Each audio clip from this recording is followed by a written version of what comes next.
On another topic, President Trump released a new ad bashing the regressive left and the liberal media, of course. Let's play it, and then we'll talk about it on the backside.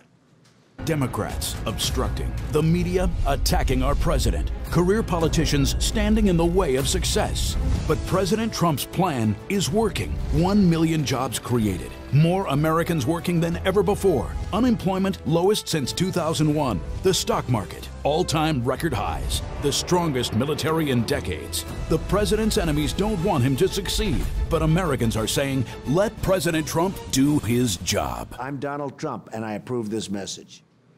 Well, I love the message, and he bases all of that on facts, something you know the left is going to go crazy over.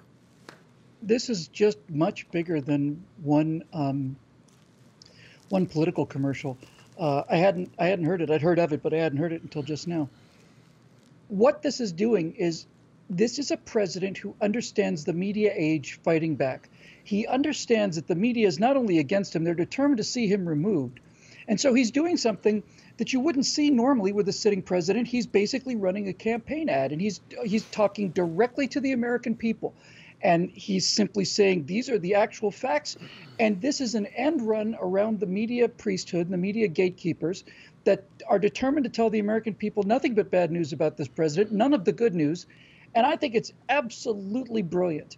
I think it's brilliant, and I think it's a sign of a guy who understands where this fight is. And it's in the media. It's in the control of the information that the American people get. And for him to take a straight line to people like that, now he does that with Twitter, Grant. There's a lot of people who don't really follow Twitter. This is something that I think, how do you argue with that? People say, well, that can't be true. Well, it is true.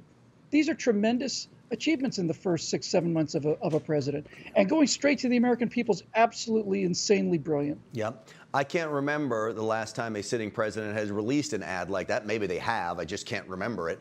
I don't remember it. But the fact is that he knows he's still playing the messaging game in a very, very good way, and he's beating the media at their own game in all of this. And I think Donald Trump is very smart to release an ad like that and keep the positivity going in his direction. The ad is so good and the idea is so good, I'm quite surprised he didn't think of it earlier, to be honest with you. He could have undone a lot of damage if he gotten that message out earlier. But one thing I saw with George W. Bush is that if the media and the left is determined to lie in order to bring you down and you do not respond to it, then that will become the accepted truth. I think George Bush had too much class to get down in the mud and wrestle with these serpents. But Donald Trump clearly doesn't, and he is not allowing them to dictate the narrative. Yep, and that's what makes him so appealing to so many Americans out there. Bill Whittle, as always, thank you, my man. We appreciate you coming on today.